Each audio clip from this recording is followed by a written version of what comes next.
Yeah. Welcome, Miss Mehboob Yusufi from Afghanistan. Yeah. Yes, sir. Yes. I formally welcome my online friends as well as offline friends. And before getting down to business, there are certain important questions which are being posed by one of your classmates. What is your name? Abhishek Prakash. My dear friend, though this is not an English class, but this is my submission to all of you. There is a lot of time at this stage, and you should also, chalk out some additional, programs only of 15, where you have to work upon, Mr. Abhishek, on your pronunciation of delivery. Even I cannot claim any kind of a perfection how to deliver a particular word. Suppose when I asked you what is your name, you told me Abhishek Prakash.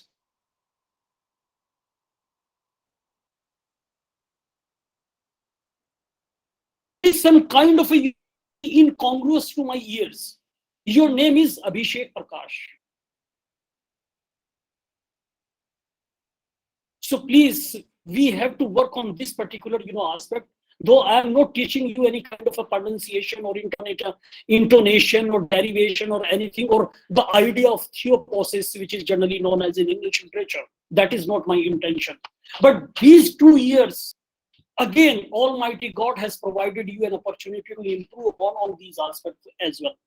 This is very, very important. With these, few missions, or otherwise, if you feel and you want some kind of, titles and techniques as well, how to improve on these, gray areas, you are most welcome to visit me personally. Because here we are having a lot of, variety of pronunciations. If you have studied any literature, whether it is Arabic, Urdu, Sanskrit, then you cannot be wrong in your pronunciation. Because these are the literatures which really polish, shapes, and sophisticates our dialogue delivery. That is very important. And I'm also having a lot of problems in delivering certain important words. Nobody can claim any kind of a perfection on these, aspects. Anyway, what was your second question? Why in most of the countries, particularly South Asian countries, their respective constitution died at very early, like in Bangladesh, after getting independence, military groups, similarly in Pakistan, Nepal, so and Sri Lanka has done massive testing called. So Afghanistan, Taliban. So most of these South Asian countries' constitution died at very young age, except India. So what is the reason? Yeah, my dear online friends, your classmate, Mr. Abhishek Prakash, is posing a second question. And the question is, why there has been a slow death of South Asian constitutions in specific countries, and these constitutions could not sustain their viability, implementation, enforcement, if these constitutions are compared with that of Indian Constitution, and because of some kind of military interventions. So my response is, Mr. Abhishek Prakash, for a long time, entire South Asia was governed by the colonial powers. They came out with certain important constitutional developments. These constitutional developments have been there, and we know them as some of the important legislation passed by the British Parliament. like Government of India Act 2019, Government of India Act, and some important, charters which have been, issued on various occasions by various, governor generals and viceroys as the representatives of British monarchy. So there is a history of the constitutional developments. But at the time of independence in 1947,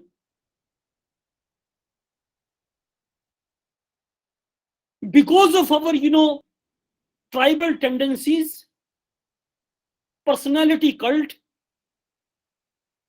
subservience to various kinds of, royalties, idea of princely states, and many other important, factors like, royal blood kind of, dissemination of information, concept of martial races, and the entire, Varna system or the social stratification that has been sanctified by Manu Smriti, with due apology and due regards to your sentiments. And many other important factors have been responsible for creating a situation where the commitment, conviction with the idea of a written constitution could not shape itself since its infancy, since its, inception. That ultimately weakened the modern idea of democracy, rule of law, due process of law, procedure established by law, independence of judiciary, human rights, social justice, affirmative action, and other important, ideas. But at the time of independence, when we have adopted these, constitutions, particularly the constitutional developments immediately after the independence or partition of the entire Indian subcontinent in Pakistan and India, including the eastern, what you call, wing of Pakistan, we have witnessed a lot of what you call, developments. And that is why still we are asking, and many other important international institutions of non-governmental character, like Ford Foundation, Clinton Foundation, Rockefeller Foundation, USAID, and other important, INGOs, international non-governmental organizations, they are posing a question. Even some of the, agencies from the government, they are also posing this question. And the question is, what is the future of democracy in South Asia? And for that, even there are projects which are going on in Bangladesh and Pakistan. And these projects are being currently funded by Ford Foundation. So that is the, friend. We, the people of South Asia, are responsible to have the idea of constitutionalism. We still believe Gandhis are important, Bhuttos are important, Hasinas and Zias are important, Rajapakshes are important. We do not believe in the constitution. I am not making any kind of a sweeping statement. We do not believe in the constitution means that at a second stage. And we are having a different of narratives, different kind of binaries. That has created problems and that have created problems. Charity begins at home. Take the example of this class. My submission is, I come from a Guru Shishya Parampara. I studied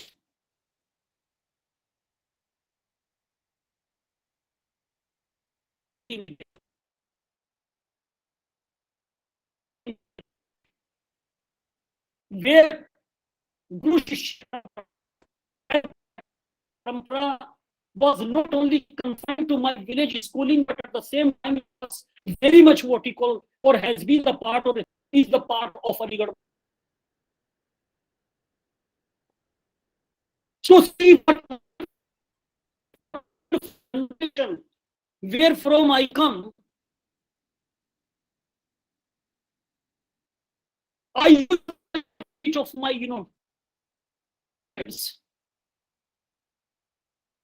I always maintained some prostration before our, teachers. I come from that kind of, schooling and that kind of generation. But at the same time,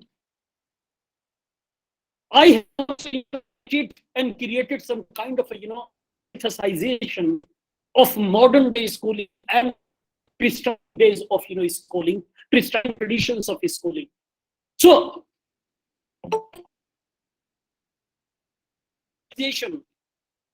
of schooling, teaching or taught relationship.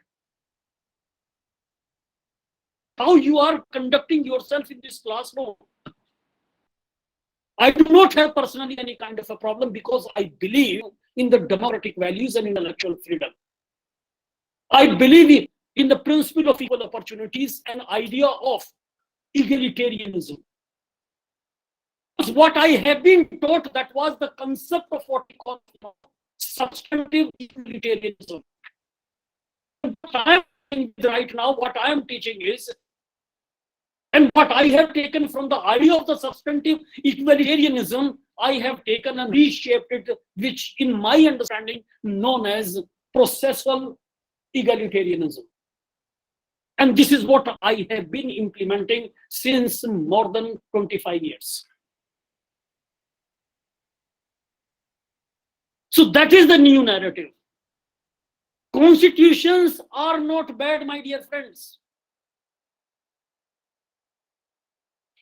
Constitutions, whether of Latin American origins, whether what we call, global South, constitutions, without any demarcation, without any derogation, without any deviation.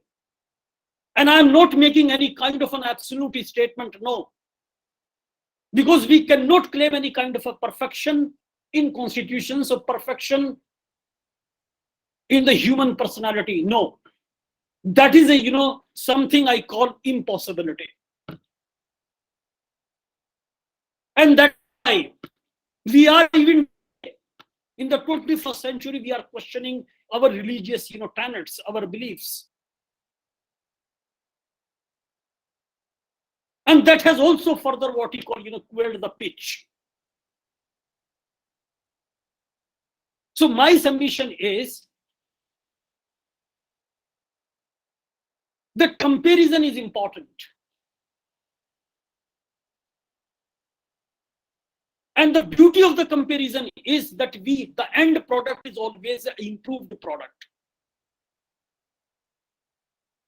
That really gives some kind of, we create some kind of a roadmap. We try to create or innovate some kind of a vision that should be what we call a guiding force and a moving spirit for the legislative minds in all the geopolitical entities. That is the beauty of comparison. It is we, the people of South Asia, who have been failing our constitutions. Our constitutions are not failing us. And that is why when I was making a presentation in the very first, class, first, submission, when we started our journey with this course structure, comparative constitutional law of SAARC nations, when I was making a presentation of overview of entire coursework. If you recall, I have it is the constitution. It is the constitution that must be strengthened.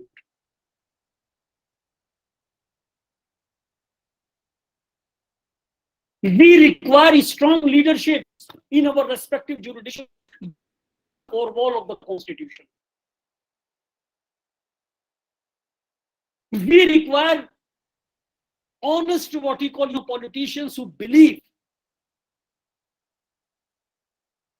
in the harmonious construction of the constitutional semantics.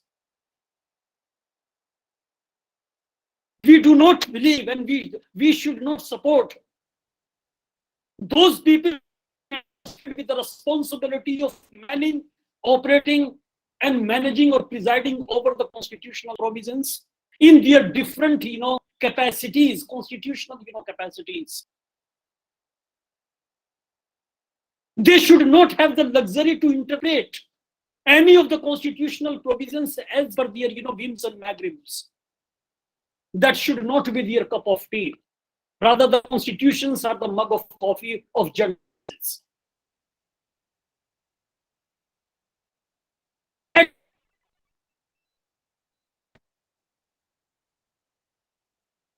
In Afghanistan, there is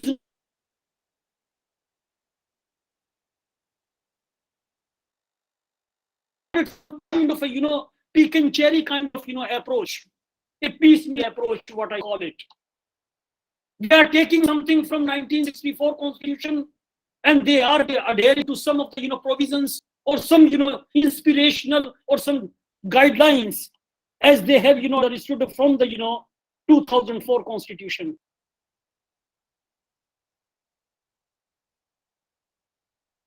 What is the problem? If somebody, asks, and my Hindu friends in India, they are posing a question in my private domain. And majority of my entire friend circle, majority of them happens to be Hindus. And they are asking this question to me. One of my, classmates, I should not name him. He is right now ACJM, Additional Chief Judicial Magistrate in Uttar Pradesh. Almost 15 days back, he visited me. And he put this question to me. Problem in Afghanistan. It's a Muslim majority. And they are always fighting. As a student of, comparative constitutional law, I understand the different, thresholds, how Afghan people have been, visiting or have been, appreciating the idea of multiculturalism and diversity.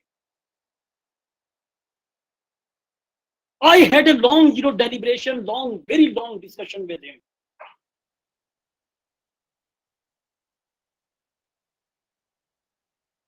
So in this situation, yes, I am here in South Asian University, so I attended this question. But majority of the, people, they are having a lot of misconceptions.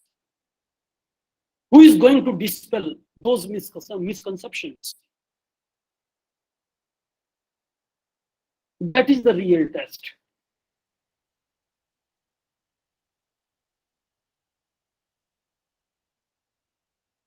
Forget about the factors. Take the example of Lebanon, Libya, Egypt, Ethiopia, Eritrea.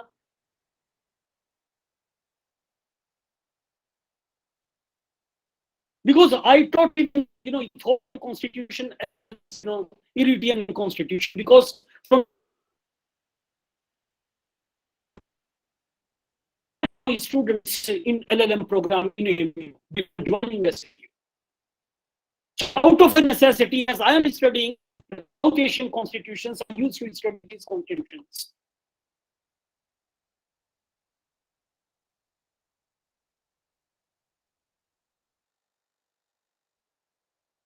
So, my dear friends, it is education.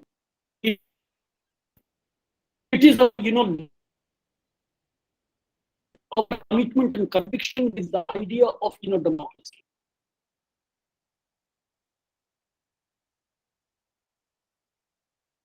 Democracy idea is not unfettered freedoms.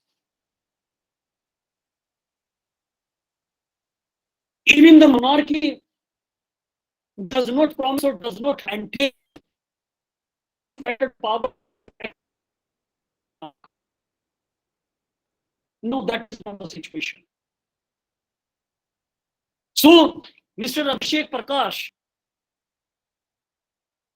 on some occasions, if we witness, and we have witnessed, that there has been some military interventions There have been suspensions of the constitutional order. There have been provisional constitutional orders replacing the existing constitutions in Pakistan, in Bangladesh.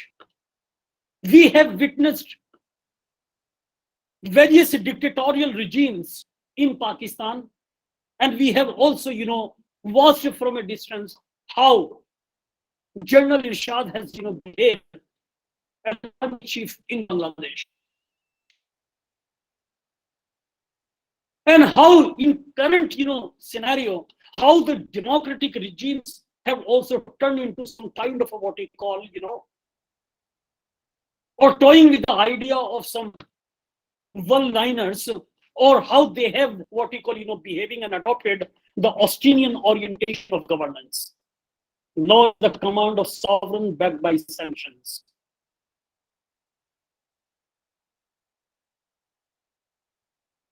Because democratic values, and I'm not, same kind of a situation was there, my dear friends, for the constitutional or comparative or the constitutions making in global north jurisdictions.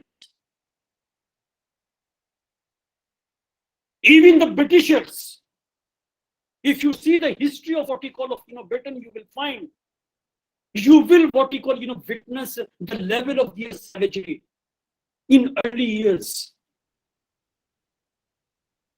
Britain was not like this as we see today. It was equally savage. Friend, their idea of civilization, their civilizing mission has always basically, and it has always been a colony. These values, whatever what you call infrastructure or their idea of development, their idea of democracy. We have been witnessing, we have been witnessing, they have identified certain important goals, and they have also identified standard human existence and human life, and they have ultimately decided that these ideas, these standards should not be the part of public life. If you go through the history of the tensions and tussles between church and state, and what ultimately they have decided a separation for the sake of development and governance. But we in South Asia are not able to have any kind of a demarcation, any kind of a separation between these two important.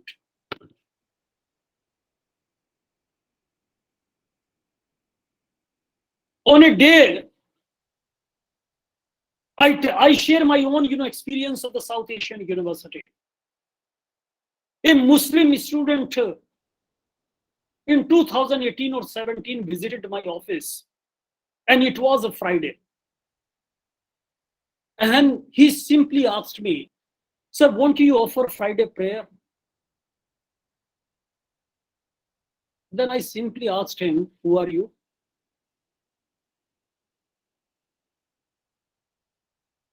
Who are you to ask me?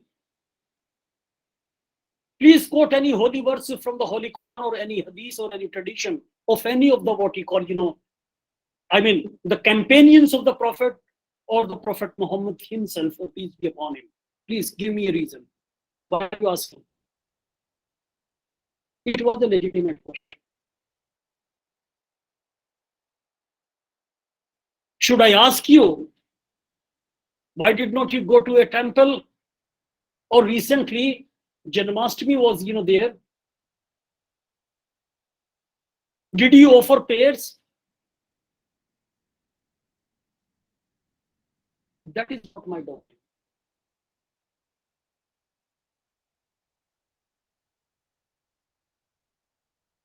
So, religion is something which is extremely private.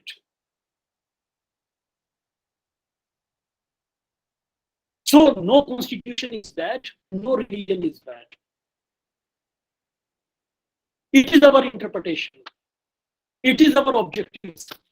It is our political or socio what we call institutional experiences which ultimately compel us to utilize or misuse or abuse these finer what we call creations of human mind, or something which is revealed by Almighty God.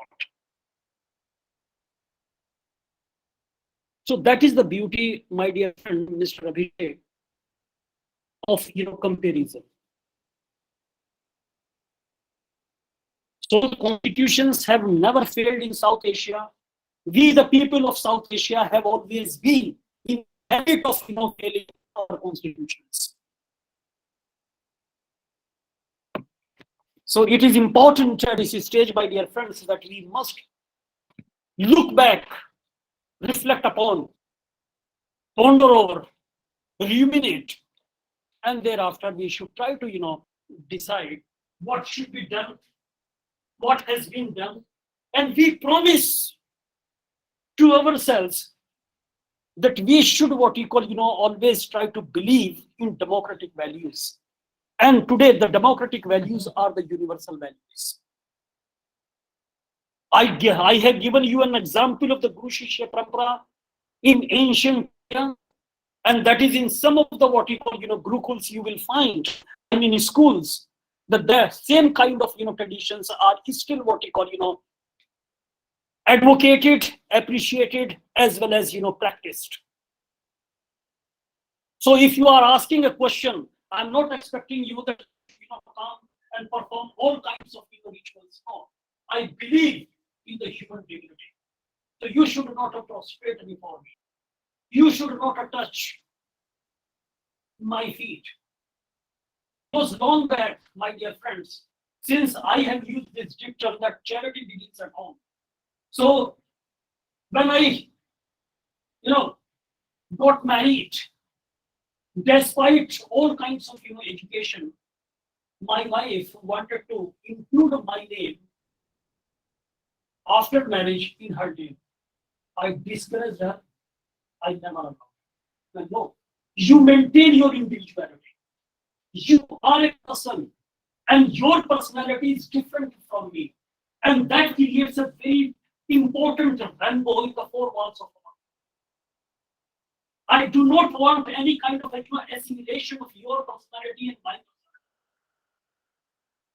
We must feel a sense of integration. We must feel some kind of intellectual unity, but you should subscribe to your own ideas. 2 or 3 blogs I have co-authored with her on the women's rights. Because of some medical issues, she does not practice anymore. Otherwise, she has always been the part of the court as an advocate. So I never allowed. No, there is no need, because the idea of indivisibility of individualism is a constitutional requirement. It is constitutionally sanctified, and it has also been sanctified in Holy Quran. I am not glorifying Islam, please. Same is the situation with that of Rigveda. Even the biblical traditions as well. So we should not have, my dear friends, when we are saying the concept of what we call of Ardhangani, as per the Hindu traditions of marriage. But if you see the entire journey of the Hindu Marriage Act in South Asia, you will witness that there have been certain important amendments after its adoption in 1955. During Pandit Nehru's rule, it has been what we call again in 1976. There have been certain important amendments, and that is why today people, I mean the scholars from the Hindu personal law, they have been asking this question: the sacrosanct character of Hindu marriage, and that is why today They are impugning section, 10 to section 11, section 12, section 5, section 9. How these, sections of the Human Rights Act should be read. Long back when I was, you can correct me. Now people are basically, filing their applications in case of any kind of, hostility or any kind of, bickering in the marriage. As per the, section 9, restitution of the conjugal rights, if I'm not wrong. So why? It means if somebody is, asking or filing or talking in terms of the restoration of the conjugal coverture, it means the wife or one of the spouses is exercising and asserting himself or her. So I see this kind of a development as the constitutionalization of a human relationship that has been solemnized under the rubrics of religion.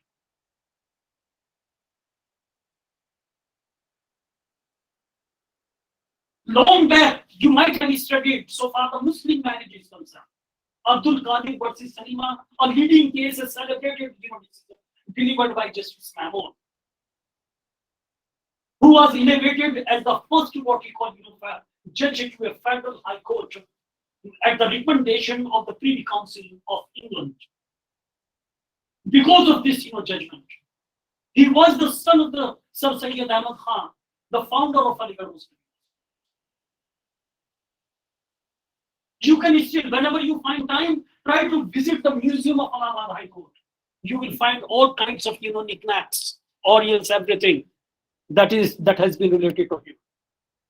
That has been displayed, showcased over there. So our individualism, our constitutional pluralism, our idea of diversity in South Asia, our understanding of multiculturalism, our idea of a cosmopolitan humanity, these are the constitutional values.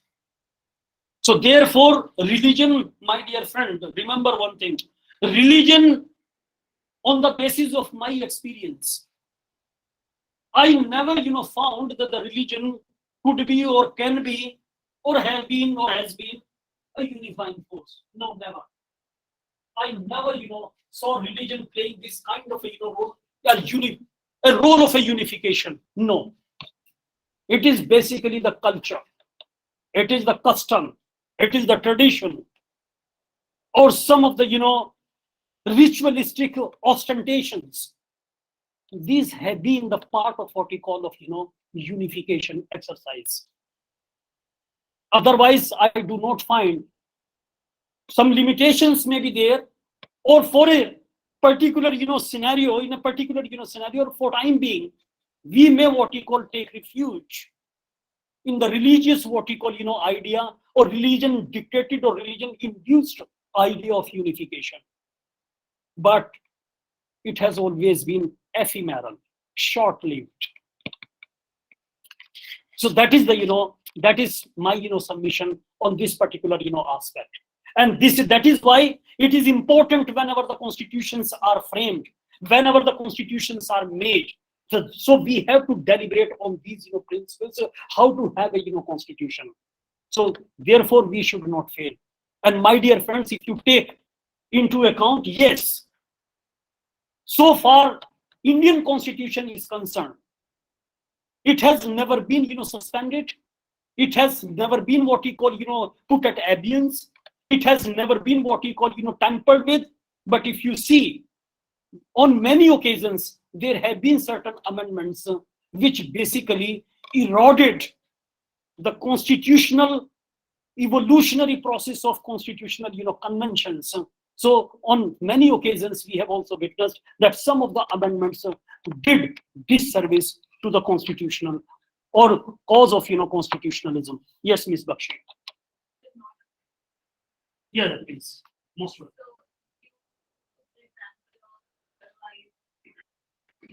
in your wife. Yeah, Allah. I felt that is not, I mean, it could have been done as a matter of choice. I mean, if I take burqa, example of burqa, just assuming that if a girl is wearing a burqa, it's that's not correct. It's a matter of choice.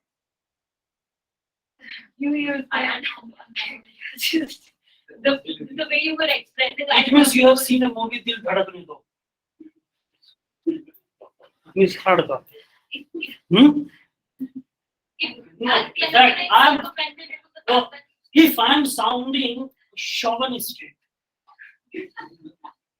or male, if you are, alluding to some kind of a male chauvinism, then I tender an apology immediately. Number one. Number two, first, I presented cogent arguments, convincing arguments, that you should not what we call, subscribe, because we learn from our family, and that family is our first school. So I advised her. I coaxed her.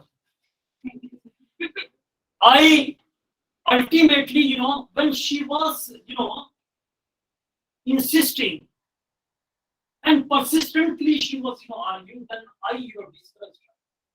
And I haven't allowed. And you will not carry my name. Because all of us, despite, if we are, if we claim ourselves to be highly educated people and educated person, then we should be well educated. And that threshold of well educatedness must also be reflected in our personality.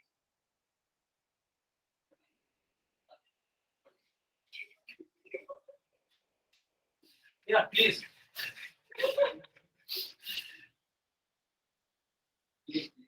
You are saying something? Yeah.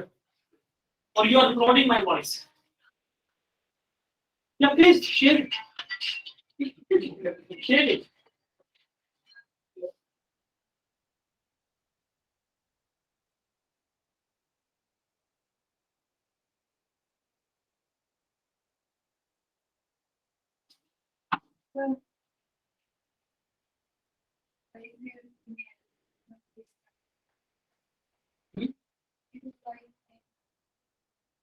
My wife's name.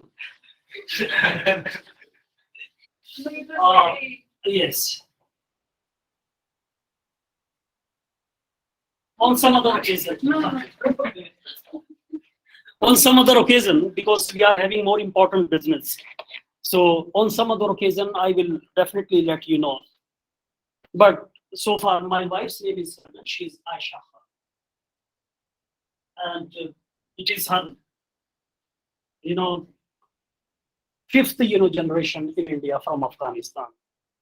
Her ancestors were, hailed from Afghanistan.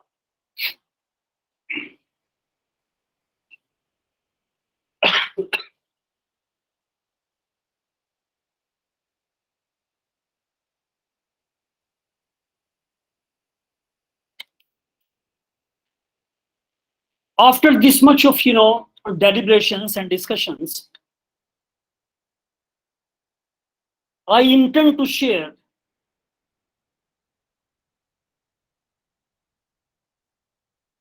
and this is in continuation, because these questions, very important questions, Mr. Abhishek, you have put, and this ultimately, set the what you call, tone of today's, deliberations. And that is why that brings me to another important dimension of our engagement of today. And that is, what is the role of international law, my dear friends, in the post-conflict constitution making?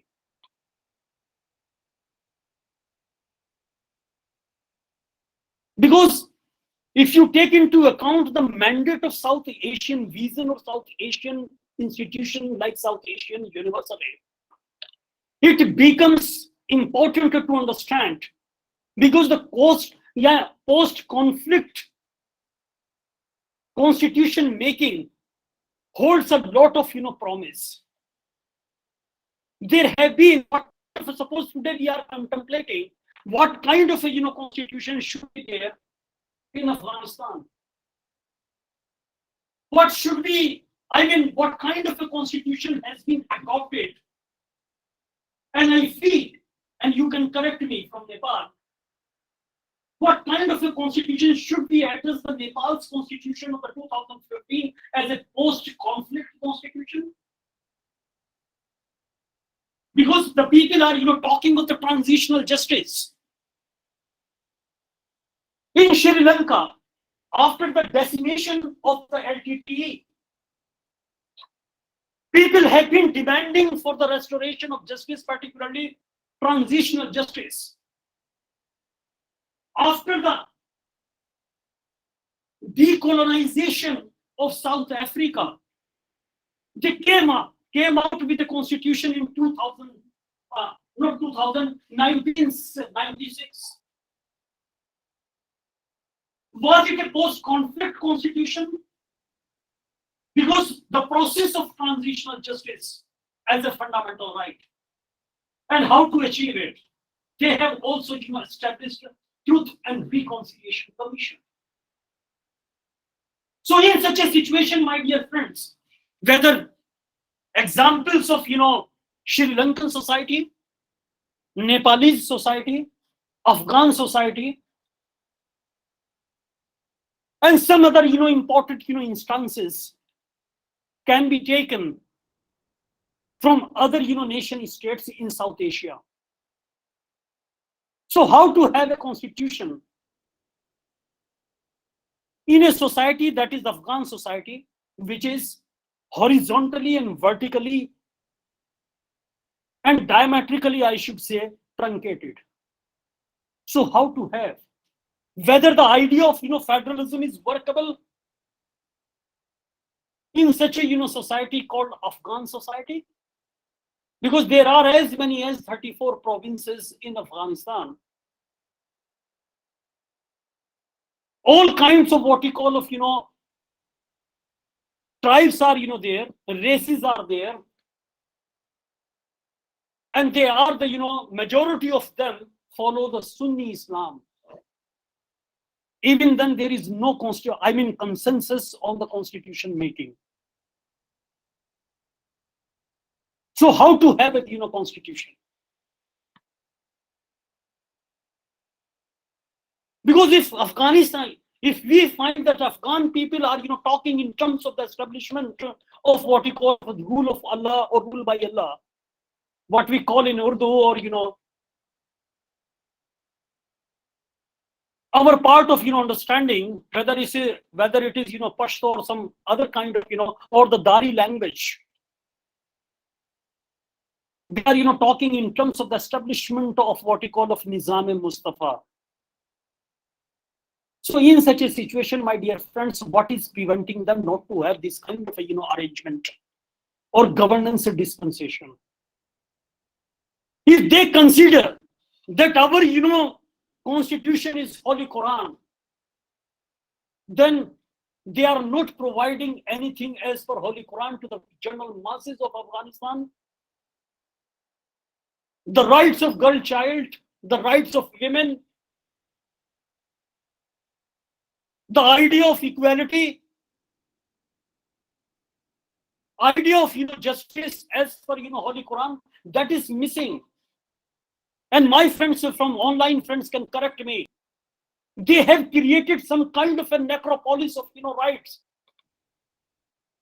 They are not providing any kind of rights to the general masses or the general citizens of Afghanistan.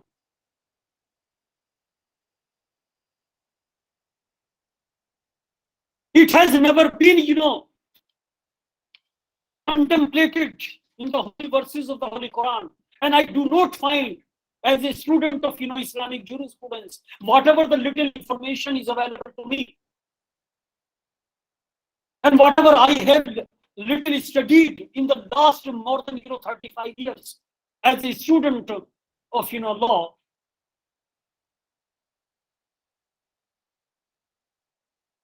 I do not find anything written in any of the religious scriptures of Islam that it is compulsorily, it is mandatory to sport beard.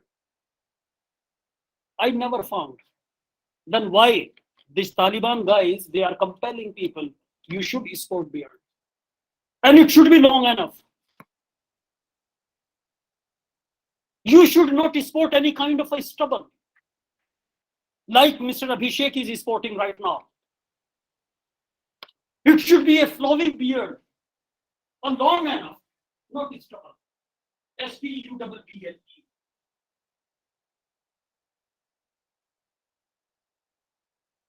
So, my dear friend, it is very, very important to understand that religion has always been abused by the political class as an instrument of perpetuation of their power. And this is what we have been, witnessing in an entire global South nations. I'm not confining my line of argument, or my submission is not limited to South Asia alone. No, it is beyond that. So it is important, and there are certain important, what you call, narratives which are important, and I must, share whenever we are, talking of the post-conflict, constitution making. Some pertinent questions are also there. Is there and should there be international law relevant to post-conflict, constitution making? That is question number one, and I must, answer it. Should an attempt be made to revive or develop a just post-bellum? Whenever this kind of a exercise is undertaken, and which is known as the constitution making in post-conflict situation. My dear friend, in an epoch of the humanitarian and democratic intervention, the war against terror, one narrative, and let me share all these narratives. War against terror, UN-sponsored regime change, and nation building for failed or outlawed states. The prolonged and highly transformative foreign occupation and unilateral and externally sponsored forced regime change, that all of these tend to entail this particular question which I have put at the a moment ago, that ultimately we should try to what we call address this question with these kinds of developments. If you take into account the foreign policy discourses propagated by various what we call geopolitical entities, like from the global north, if you take into account the example of the foreign policy of the United States of America, they have been basically cultivating this idea. And when I am using the word international law, then it becomes very problematic, because I failed to understand what is international law as a student of law. Because the international law, particularly its visage and vision, prior to the First World War, or at the time of what we call of conclusion, or at the time of adopting the League of Nations Charter, a different kind of a yardstick was there to understand this is international law. During interwar period, we have witnessed a different kind of a human nature, or different kind of a contemplation of international law. And in the post what we call Second World War, after the inauguration of the United Nations Charter in 1945, we are witnessing a new kind of a international law. Then again we are witnessing a brief period of Cold War, when entire politically speaking, entire world was divided into two different blocks: communist bloc and the capitalist bloc. One was led by United States of America, and its what we call counterpart, the communist bloc, was led by the former USSR. So what is, and today, in the third decade of the 21st century, what is the nature of international law, and what kind of a role this kind of an international law has been playing in the making and developing of constitution or constitution making? These are the relevant, questions. war on terror. It was basically an initiative spearheaded by the government of the United States of America. It was, initiative that ultimately decimated and diluted the idea of, national sovereignty of many nation states and against the fundamental principles of the United Nations Charter, which runs, including the preamble to the United Nations Charter, and it starts from Article 1 of the UN Charter and goes up to Article 5. Idea of, sovereign equality, that was ultimately, discarded. Again, the foreign policy discourse that also incorporated, my dear friends, the forced regime change policy. It means, and we are not away from these kinds of, practices. Recently, even our foreign minister has also, accepted this, acknowledged this particular fact, that we are an emerging superpower, but at the same time, we are a regional power in Asia.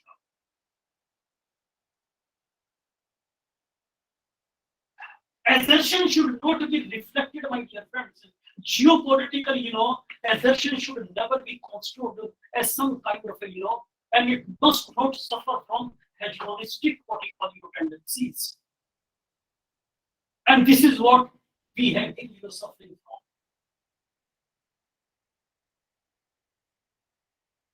I'm not denying this fact that India is a military might.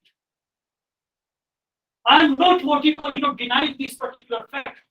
To a significant extent, under the Modi regime, we have been adopting independent foreign policy in many contexts. We acknowledge it. We should try to celebrate it, appreciate it, but at the same time, it is equally important. There are certain important challenges. Challenges before the multilateralism, international multilateralism, and its reception within the constitutional scheme. So there is a role of international law, and I have already told you, my dear friends, there have been certain important constitutional moments in the history of international law, and vice versa. So international law has also been playing a very, very important and vital role in the making of the constitutions, particularly in post-conflict situation. And that is why I am making a presentation before you in a form of a question. And this is my humble submission to all of you. Please maintain and keep a tab, particularly the constitutional developments and what kind of a constitution is likely to emerge in Afghanistan. What kind of a constitutional formulation with regard to what you call fundamental rights, instructions, or fundamental principles of instructions, which must also be the part of what you call of governance in Afghanistan. Everything should be what you call kept under what you call your academic eyes. So we must maintain this kind of prism or this kind of understanding. Another important observation that is also there, and don't worry, I will share these observations whatever I have written, because everything I cannot write. My explanations are sufficient, and you would immediately recall after going through these submissions in black and white.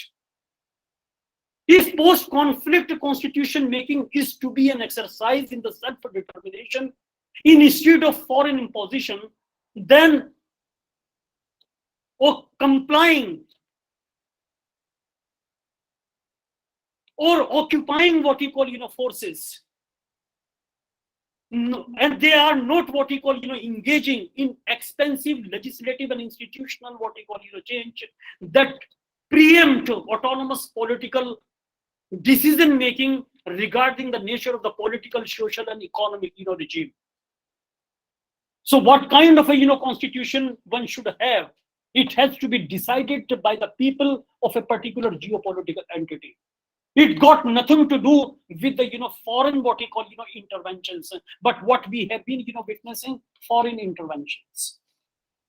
That is why, my dear friends, 2004 constitution has failed in Afghanistan, because that was the document which was adopted by the Western powers for Afghanistan in 2003 in Germany in a conference. That is one allegation. There are many important human rights conventions. There are many important conventions in the area of international humanitarian law. There are many conventions in the area of international criminal law.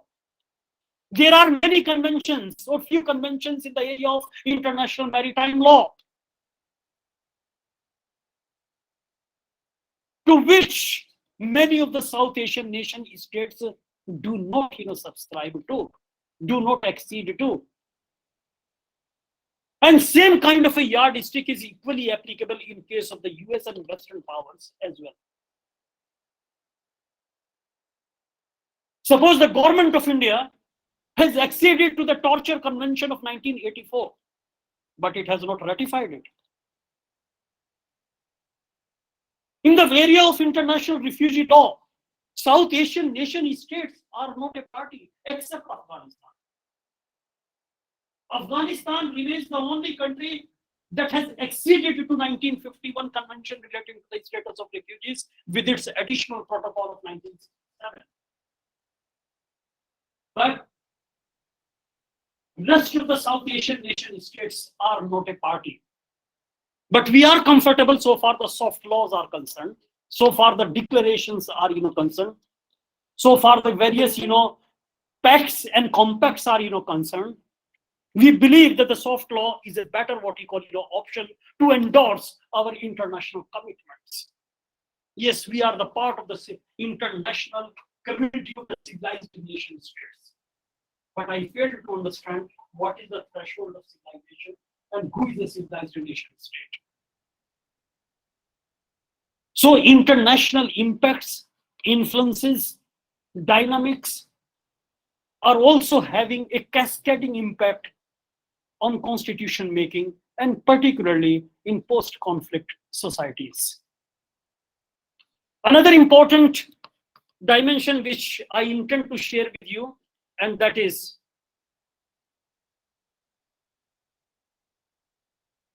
relevant international law of jus post bellum in the law of belligerent occupation, codified in 2 treaties. Because this is very important, my dear friends, to understand even the Palestinian situation, because occupying force is there, and what kind of constitutional development has been there. We should not confine our entire understanding to the PLO charter, Palestinian what we call Liberation Organization Charter, and see the maturity of the Palestinian people. One of the clauses long back when Yasser Arafat was alive, and during his what we call lifetime, that particular clause from PLO was removed, and the clause was relating to the people of Palestine intend to decimate the existence of Israel.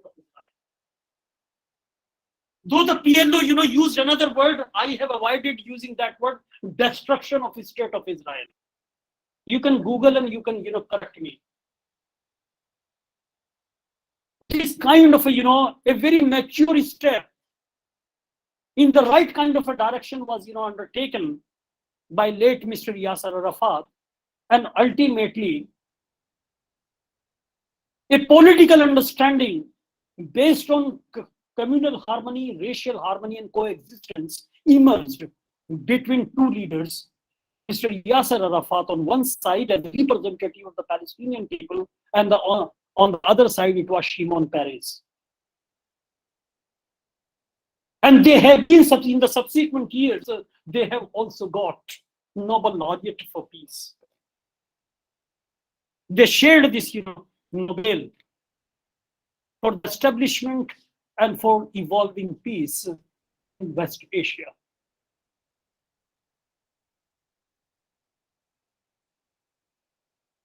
So international developments,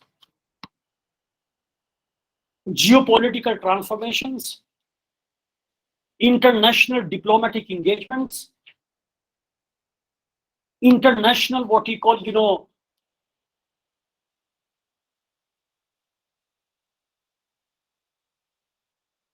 initiatives, they always influence, my dear friends, constitution making. I can give you, there is plenty of examples you will find. Another example is the Dayton Agreement of 1995, which ultimately brokered peace in the Balkans after the disintegration into various republics.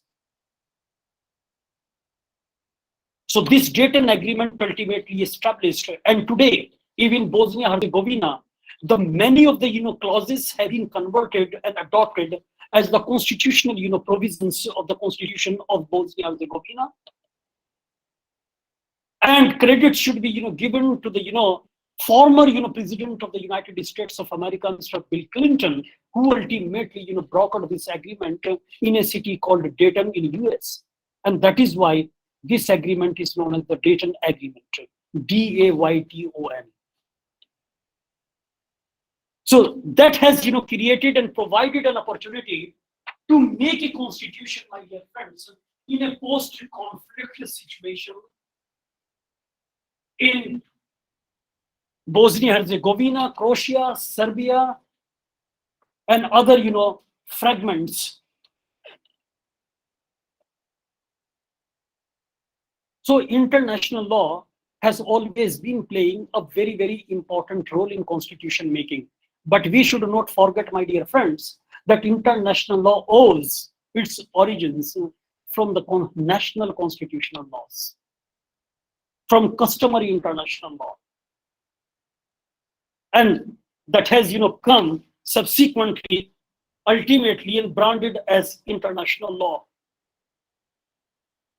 So there are certain important treaties. Treaties like 1907 Hague Regulations respecting the laws and customs of war on land, and 1949, my dear friends, of the Geneva Convention relative to the protection of the civilian persons in time of war, and the additional protocol first and second of 1977. But if you add further, three more, conventions of the 1949, that becomes, cumulatively speaking, become the part of the subject matter, or as a subject matter of international humanitarian law. But there are many other, but this is the most substantive part of international humanitarian law. But we should not what we call confine our understanding up to these 4 Geneva Conventions with the 2 additional protocols of 1977. There are many other, as many as more than 100 what we call international conventions, which have also been adopted under the auspices of the United Nations Organization, and some of the conventions have also been the initiatives of what we call of international non-governmental organizations. For example, Ottawa what we call Convention against landmines, which is popularly known as the Ottawa Process. So that was basically an initiative of an NGO, which ultimately recognized by the United Nations Organization. So non-governmental organizations as well as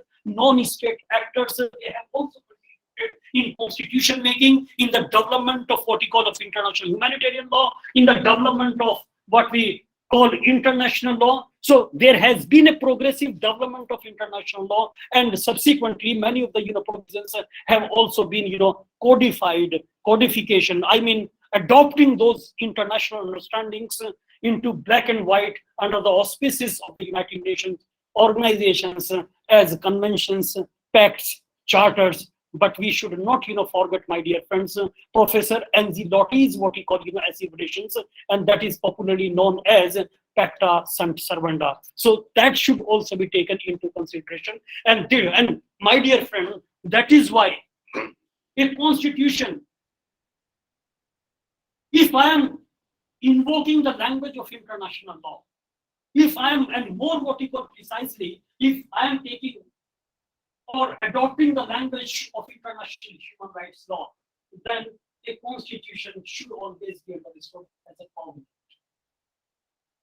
between the state and its citizens. And we should not forget the conventions, the Montevideo Conventions, the Havana Convention, adopted in late 20s and early 30s under the auspices of the League of Nations, where we find the concept of state, concept of what we call the certain important rights as a geopolitical entity. So we should not forget these developments. So international law is really impacting constitution making, and let us see before us there is a test, before us there is a case study, and that case study is basically the making of the Afghan constitution, to what extent they are going to and how long they are going to transact their state affairs as per some of the important parts and portions. 1964 constitution, a monarchical constitution, where it has sanctified even the monarchy. Therefore, my dear friends, the foundation of the entire law of occupation is the principle of what we call of inalienability of the sovereignty through the actual or theoretical use of force. This is what we call conservationist principle conserves, as it were, and what differentiates the effect of occupation from actual what we call nation or complete or permanent control by outside powers. So that has to be taken into consideration. How far we are going to have some kind of independence externally as well as internally. So post-conflict constitutions have always been a testing what we call grounds for the constitutional minds or the original what we call citizens or for the natives. Now, how to another important questions that comes to my mind is how to locate the idea of what we call of gender in constitution making. What is the role of what we call of gender in constitution making? Because without gender, my dear friends, if it was the position of Hamilton or other important what we call constitutionalists when the Philadelphia Convention was under frame. So when they have raised the issue of what we call of human rights, that any constitution which does not have any kind of right cannot be claimed as a real constitution or an original constitution or the constitution in the stricto sensu. It then in today's circumstances at the first quarter of we are in the first quarter of the 21st century. So at this stage, my dear friends, any constitution making without locating or without reserving the place of gender, we cannot claim that it is a constitution. So gender becomes very, very important. How to locate gender, how to position gender, how to what we call juxtapose gender in constitution making. So what should be the role of gender and what is the place of gender in constitution making? You are very gender sensitive. And you have already expressed your concern.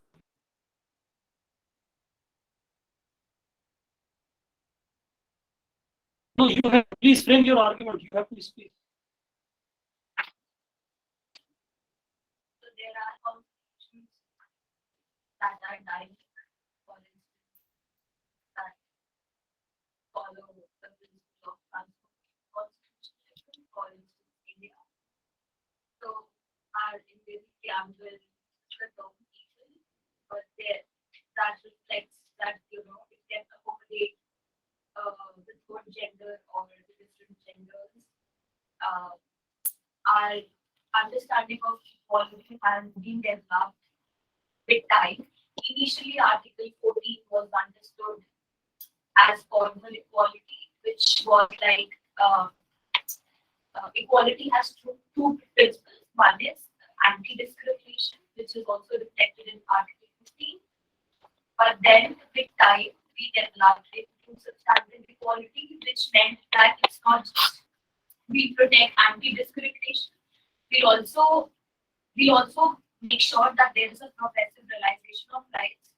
For instance, our case in Johar judgment, decriminalized homosexuality. But then it was that fulfills the part of anti-discrimination. But then there's also that we need to accommodate them in the society. That cannot be done without giving them the right to marriage or giving them the right to surrogacy, which was denied in the bill, the regulation bill 2019, surrogacy regulation bill. That it's in very broad terms, it is reflected that our constitution in the that progressive realization of rights is very important, not just for LGBTQI people, it's also very important for persons with disability. Reasonable accommodation, because we term that as reasonable accommodation in terms of disability rights. So that gives using the term people somehow gives you the right, gives you the way to accommodate different genders. But if I take another example, for instance, Pakistan, the preamble of Pakistan uses the term men and women specifically, so that not just in the preamble, but in different parts of the provisions, different provisions. So that limits the framework of giving. Not just that, the different the understanding of the provisions of Pakistan's rights in the constitution is also very restricted, and it could be reflected in terms of the judgments. That their understanding of equality is very different from our constitution. But I could take another example of a constitution, for instance, Constitution of South Africa. Constitution of South Africa is, I think, it's a brilliant constitution. That's my personal understanding. It not just accommodates the right to different genders, it specifically understands substantive equality in terms of the fact that it's not just if I compare the Indian constitution with the constitution of South Africa, I can't specify a specific provision. I just know Section 9 of South Africa, nothing else. So I read somewhere that even though we have substantive equality, understanding substantive equality, but equality is much more than substantive equality.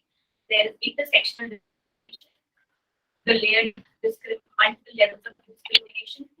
The South African constitution actually specified that men, women, and different genders might go through that kind of a discrimination as well. So I think in different constitutions, a lot depends on how the provision has been framed, which somehow, because we can't write everything in the constitution, it has to be very specific. For instance, 21 specifies, Article 21 specifies that life and personal liberty has to be protected, except, I mean, with the procedure of law. It can only be denied through the procedure of law.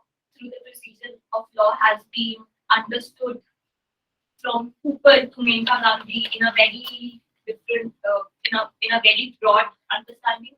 So it's because our constitution makers have framed the constitution in such a way that there's always a possibility of understand that in a dynamic manner. That is not what I see in the constitution of Pakistan or in the constitution of Afghanistan. I'm not sure. Yeah, thank you very much. Yeah, I hope everybody understood, and you may also come out with your own observations on the basis of your comments. Yes, brother. Over the most of how gender has been treated. So we can see that it has always been treated to the binary of men and women, and has always been exclusive to the just been avoiding the minorities from LGBT plus community. And in that aspect, I think could draw attention to what is happening in Latin America, to the new constitution of Chile, which is under the process of being drafted. and it has a you know the current constitution, the drafted of the constitution. There's I think 155 members in the constitutional assembly, which has an equal representation of every gender, and they already had a provision which provided equal rights to which have provided avoided discrimination against based on gender. But then if you take the current development, they are moving towards a new constitution which will provide more rights to every gender, and even equal status of women in marriage. Then there's the issue of abortion being addressed and giving that right to women in that aspect. The making of the constitutions in Chile has been so very unique. So the way they have formed the constitutional assembly, so they have picked every person from different indigenous groups, and so tribes were also represented. So I have read an article that a tribe of 10,000 people was also allowed to send a representative. So the tribe of 5,000 people was also sending. This is how we should try to celebrate the diversity, and that should be the new movement.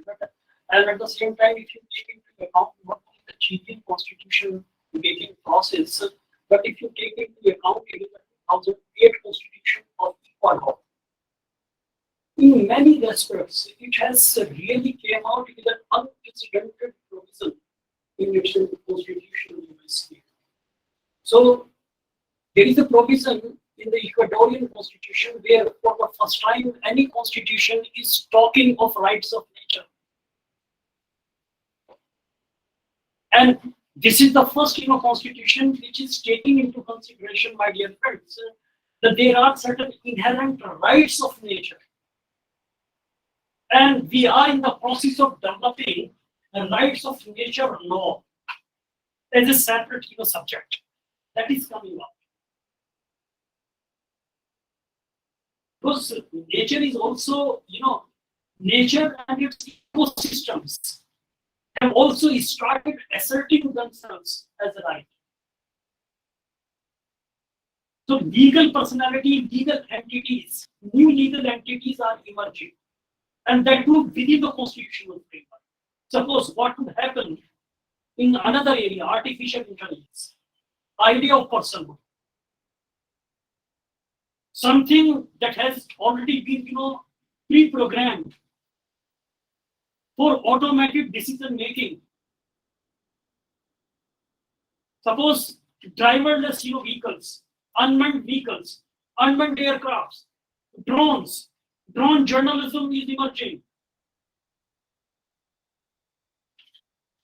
You want to witness that communal rights has broke out somewhere. There have been some pitched battles, massive violations of human rights, low to 40 call of violence is taking place, and you want to report. So the drone journalism is emerging.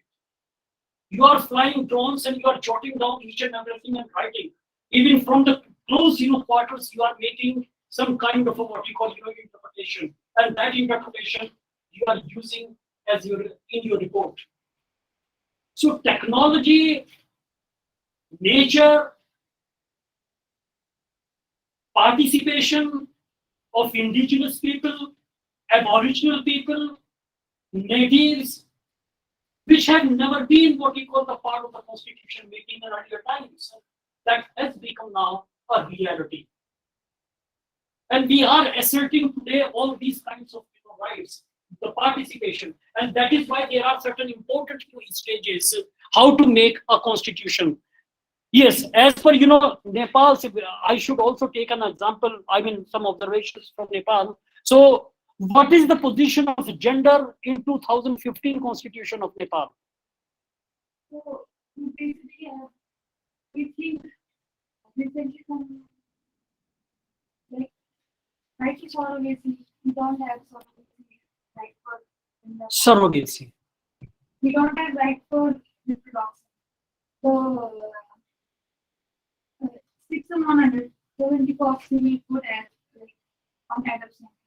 Chapter adoption has clearly mentioned that it was the female or male then to be 45 years old.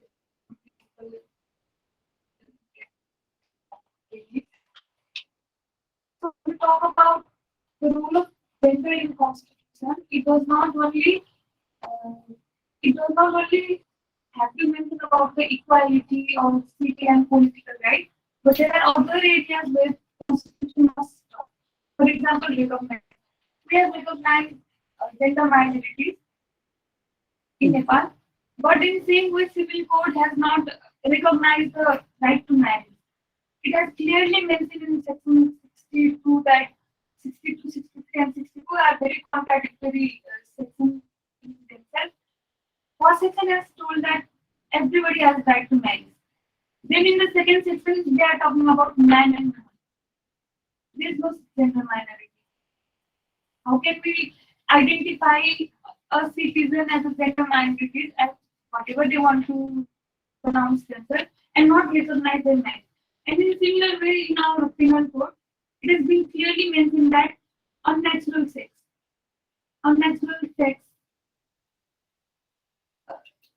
there is a definition of unnatural sex where,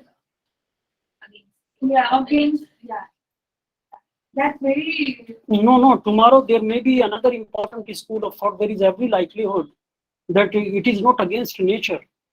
They may, espouse. No, there is nothing against. So that kind of argument may prop up in the years ahead. And then again, we talk about legal remedies. Our constitution will always protect our rights, and all the civil and political rights are always protected. But and we also have provision on cohabitation, where if a child born out of cohabitation will be recognized as a legal child, or if there is a child out of cohabitation, there will be the status of the relationship will be converted as a marriage. But now, if two transgender or anybody with same gender are having a cohabitation relation, where is the legal remedies out? If the relationship is not recognized, how are we supposed to give them a legal remedy? And the other thing is, we talk about identity. When we talk about identity, we are only focusing on gay, bisexual, and lesbian people, but there are others. Similarly, asexual people. There are a lot of other gender. Yes, LGBTQI plus rights. Yes. There are no proper pronouns. And the section 12 of Interpretation Act has clearly mentioned that the pronouns for every citizen is he. No, listen one thing. Somebody has rightly pointed out and that everything cannot be written in the scheme of constitution. Right, ma'am? So we should not be rigid with the language. Because when there is a substantive right in question, when we are, impugning the availability, enjoyment, affordability, accessibility to one particular, monarchical right, I call it, the most important and substantive right, and that is right to life. So when we are, talking of right to life, then it has got certain important dimensions. It has got certain important internal, intersectional, multi-layered devices and understandings. And it is one of them, even if it has not been. Suppose, take the example of the Constitution of Bhutan. How to protect human rights granted under Universal Declaration of Human Rights. How to have this kind of rights. Then Article 7 is sufficient of the Bhutanese constitution. It is basically the question of what we call of interpretation. So we have to create some kind of constitutional interpretative equilibrium as I call it. So that kind of a, idea we should, create, then only we can have unfettered enjoyment of our constitutional rights, whatever may be the what you call, multi-layer identities. So rights have been, granted in each and every geopolitical entity, as well as in all kinds of what we call of, religious societies. LGBTQI rights and plus has also been, added. Now it has become LGBTQI plus rights. So all kinds of what we call orientations, all kinds of, whether we call them illegitimate, what we call, predilections, constitutionally speaking, or socially speaking, if we are, addressing them as a preposterous, what we call, predilections, it depends upon what we call our, wisdom.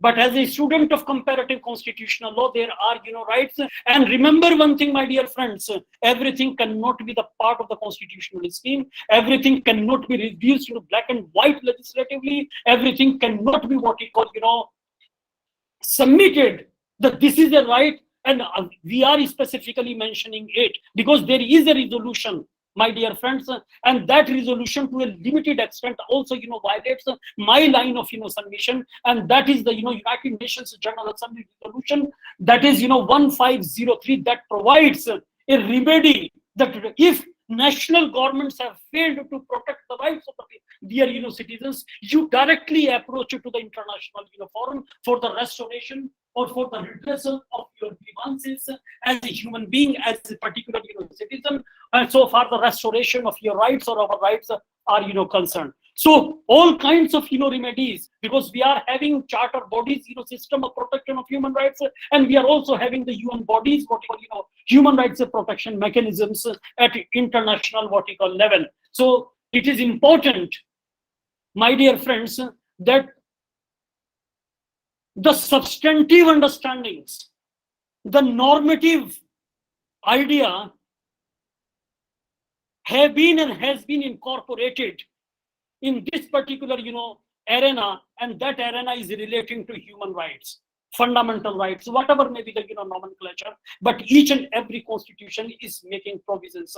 And therefore, here the question arises, what kind of rights are going to be there in the constitution if people of Afghanistan are of the view that we transact our businesses as per Holy Quran? Then there is a whole chapter on the women's rights in the Holy Quran, how they are going. And the most fundamental right and majority of those, rights are presently being denied to the women folk in Afghanistan, particularly right to education. Right to education, in Surah Al-Iqra, Iqra means to read. So you will also find, even, Surah Al-Nisa, the chapter, 4. So you will find in this chapter all kinds of, Nisa means, woman in Arabic. So if you visit this particular chapter of Holy Quran, all kinds of, rights are available to women. Even conjugal rights, equality in conjugal rights, reproductive rights, which still remains a dirty, dark secret in many societies. But almost more than 400 years ago, Holy Quran has already granted these rights to women folk, inherent right to inheritance, women's rights in their ancestral property. If you try to understand the entire scheme of inheritance in the Holy Quran, you will find in some classes, they are, calling the shots. But who is, giving them? Who is what we call accepting their, shares? Are we giving shares in the ancestral property to our daughters, to our sisters? No. We are not, implementing the letter and spirit so far the Quranic injunctions are, concerned. And it is, I am very specific when I am, quoting Quran, I am, contextualizing my line of, inquiry in the context of, Afghanistan. So they are basically, glorifying, mesmerizing, and invoking on every what we call, occasion, some of the, holy injunctions from the Holy Quran. But what about these, substantive provisions of the Holy Quran? When we are, talking of administration, when we are, talking of equality, when we are, talking of representation, when we are talking of women rights, girl rights of the, girl child, then they are, silent. They are, prescribing what should be eat, what should be, wear, what should be wore. That is not their, decision, and it should not be. State has got nothing to do with my eating habits. I should be independent in my, domain. But in the name of, public policy, in the name of, constitutional morality, in the name of public trust, I should not, and we should not be denied any of our, rights, whatever I see granted under the Constitution. It is applicable on equal footing to all the what you call, geopolitical entities and entire what you call the idea of the world citizenship, because the citizenship is the biggest what we call, casualty. And it is the citizenship, my dear friends of the women folk, that must be located in the constitution making, and therefore gender constitute. Any democratic regime, any democracy without a gender is not a democracy. So we have to locate socio-economic, legal-institutional, and transcendental place of gender in all kinds of, democratic regimes. Then only we can what we call, survive. We can, promise, yes, our constitution does have respect for the women folk, and it does have provisions for the, gender, and at the same time it maintains at the level of, exalted level of dispensation of justice, the idea of a gender neutrality. Because again, we have to have the fundamental right to fair trial. And there is a context, and there are, cases, particularly of the gang rape, cases, murder, what we call, cases, crimes against what we call, gender, crimes against humanity. Because I feel that instead of, simply using the word crimes against women amounts to crimes against humanity, because the women are the best what we call, part of our, humanity. Any other observation? Yeah, please. If I look at I believe the Indian constitution has been more stable one, because it also depends on the political structure and in how the different forms of the government has been powerful. For instance, judiciary is an independent organ of the government. The removal, the appointments of the judiciary is done by the judiciary itself. There is no executive restraint on the judiciary. It's the judiciary restraint that they have to do on themselves. So that somehow gives them much more power to have a dynamic interpretation of the constitution, give rights to the minority, maintain the fact that there shouldn't be authoritarianism in the government. If the government is doing some sort of executive act that reflects authoritarianism, the judiciary counters them. So I'm not sure if that thing is there with different constitutions. The independence of judiciary. Yes, Amit. I think, sir, for LGBT community, I think, sir, their rights should be within their rights should be within the culture. Like if we take the example of Asian countries, most of the Asian countries they do not give any right to LGBT. As a Muslim majority or Hindu majority country, recently Singapore has given some of the rights. But I think, sir, we should also see the structure of cultures and religion. Because I think it is my view, sir. It is taken from Western. Because even in 1700 or 1800, they didn't give any right. Even the French Declaration also said that the man have all the rights. Declaration on rights of man. So I think, sir, we should also look into the culture in India. Sir, if we take the example of Kerala or Meghalaya, some of the tribal they give more rights to women than men. They are materialistic in nature, and even in Hindu Marriage Act, it is completely prohibited to marry among families members. But if you look at the South Indian culture, but there is exception also that if any culture or if any society there is any custom in society, then they can marry within their marriage. they can manage, they can. Yeah, I got your their point. culture. Yeah, yeah. In many Telugu families, in many South Indian families also. So I think, sir, there should be limit. We should not. It is my own view. Because we should also look at our culture and religion. We should not erode our culture. But then see what That is, also no, happens. you are basically individualistic in your perception. So that is your, yeah, you are speaking for yourself. But Because, your line of argument may also be, swept, because that amounts to the erosion of culture. You are also saying erosion of culture. And the counter argument may also be the erosion of culture because of your individual perception, because culture is something, and yes, some unhealthy practices which have been tested on the medical footing, on the biological research, or some kind of DNA sequencing. We are attaining some kind of results. Yes, definitely marrying in the close relations that has not been medically recommended. Rather, the cross breeding has always been recommended, and it's equally true in case of men. I mean human beings as well as animals. And there have been many what we call instances. I should not elaborate further this particular argument. Otherwise, I am going to open up a further Pandora box. But in the name of culture, many crimes are being committed against gender. And when I'm using the word gender, basically I mean to the rights of women.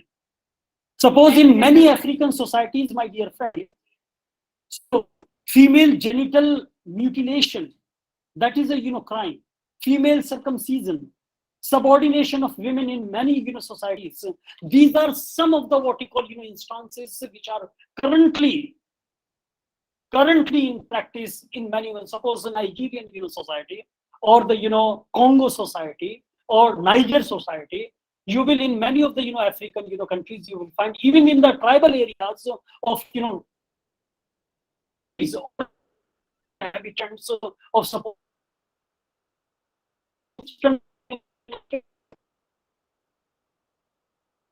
bad practices, all kinds of in the name of culture.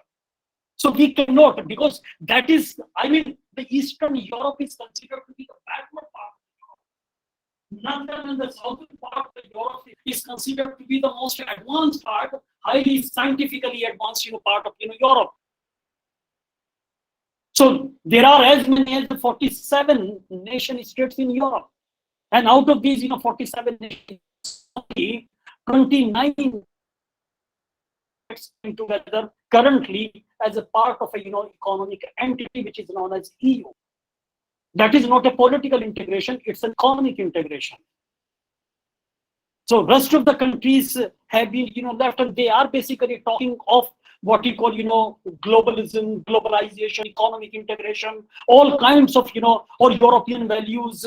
But these European values under the auspices of the Council of Europe Charter, they are not what we call for entire Europe.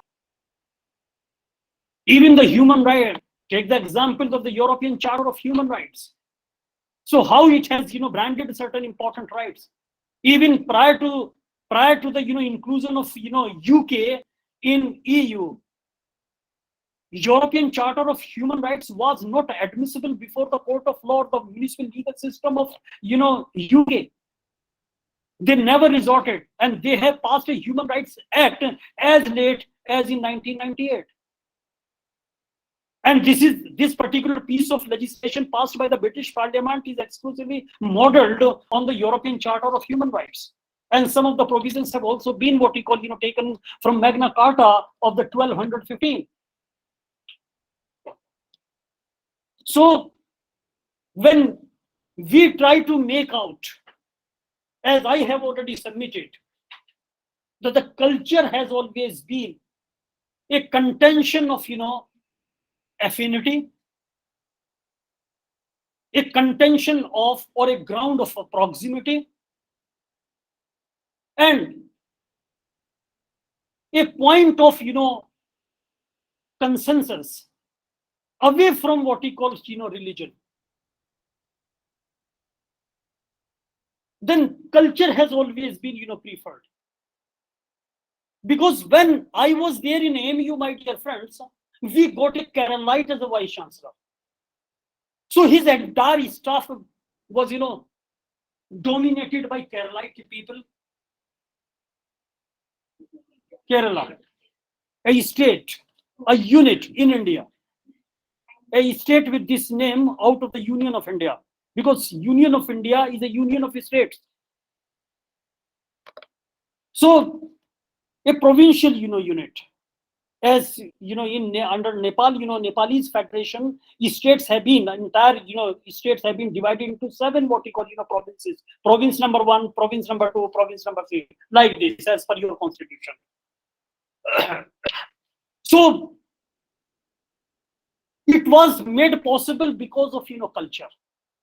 His private secretary, his advisor, his other what you call, staff in kitchen, everybody was, drawn from different what you call, departments of AMU, and a mini Kerala has been, established in his, so culture plays a very, very important role. It's a living example. You can verify it. So that is why, my dear friends, we should not forget that the culture is different, religion is, different. And therefore, in some cultures, the position or positioning of, women has always been a bone of contention. As you have, pointed out that there are, matriarchal societies. Yes, there are, matriarchal societies.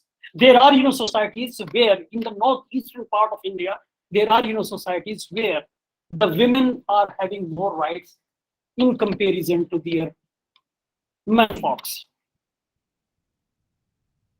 But parity has to be, achieved, because if you see the larger picture, so far the mainstream world is, concerned, or mainstreaming of rights in the world is concerned, then definitely we need that there is no gender parity, and we need to understand it. And that gender should always be, located. And this is the, beauty of these kinds of, provisions in South Asian, constitution, that there are certain important, articles. Article 21 of the Constitution of India, Article 21 of the Constitution of Maldives, Article what we call, 9, 16, Article 7 of rest of the, constitutions you will find where right to life has been, promised in all the what we call, jurisdictions. And in that particular, article, right to life, it means it includes whatever is, required to sustain the substantive right. All kinds of, collateral rights, vicarious rights, ancillary rights, fringe rights have been judicially appreciated. And this has been the technique of the judicial adjudication. And sometimes it is invoked in the name of judicial activism, or judicial independence, or judicial creativity, or judicial alertness, whatever may be the, nomenclature. But these are the words which happens to be vacuous, which happens to be, but at the same time, humongous. And that is, that has been, and these words have been reflected by the highest judicial establishments in our part of the world, that is South Asia. Another important submission, my dear friend, I feel that should also be the part of our, deliberation, and that is after, gender. I feel that how constitutions have been, designed in our part of the world, particularly. Suppose I can give you an example from India. See the importance, what has been the role of, gender in constitution making. If suppose this question I'm asking you from India, and majority of the students are from India in this class. So if I ask this question, what has been the role of gender in the constitution making in India? How many members were there in the Constituent Assembly? Entire membership of the Constituent Assembly was 389 members. How many women were there out of this number?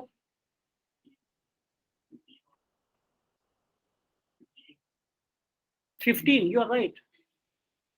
15. What has been their contribution? Question. That although we are recognized national belief that there is a discrimination on their segregation based in fathers to sex, that we are discriminating in male and female. And after this much years, we are again forced that we did 73rd Amendment, and in that 73rd Amendment, we had provided reservation to women.